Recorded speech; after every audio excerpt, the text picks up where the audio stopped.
Now, tomorrow marks 20 years since Hurricane Katrina made landfall on the central Gulf Coast. It made landfall as a Category 3 hurricane in southeast Louisiana on August 29, 2005. Now, Katrina's winds were intense, but the flooding afterwards in New Orleans became devastating after storm surge waters overtopped and really broke the city's levee system. It also brought severe damage to other parts of the Gulf Coast, like Biloxi, Mississippi. That's where we find CBS News meteorologist Rob Marciano. Rob, you also covered this storm 2 decades ago. What was it like for you and for people there now measuring the damage and recovery 2 decades later? Yeah, good morning, Errol. Well, it's a day I'll never forget. Obviously, the people that live here will never forget that as well. New Orleans, as you mentioned, I mean, that grabs all the headlines. That was the most devastation. It's America's costliest natural disaster in our history. But it was here in Biloxi and Mississippi where the record-shattering storm surge occurred.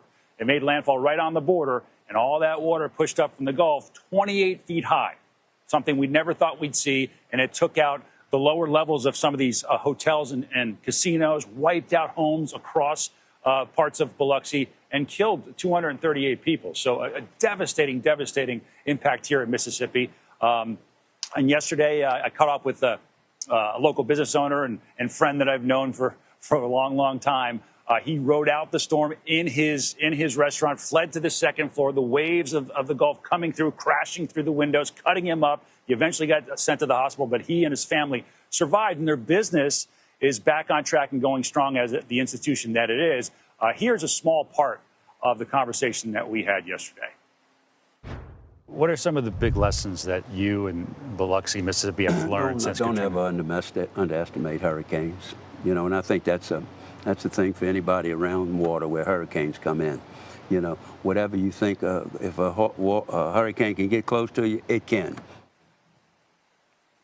That's Bobby Mahoney. He's an institution here, and he wrote out Hurricane Camille as well. But he said if another big storm gets in the Gulf of Mexico and threatens this area, he's not sticking around. He's leaving, and that's something that we hear echoed throughout the region since Hurricane Katrina, Errol. And something for folks to keep in mind when the next big storm heads in. Rob, thank you very much.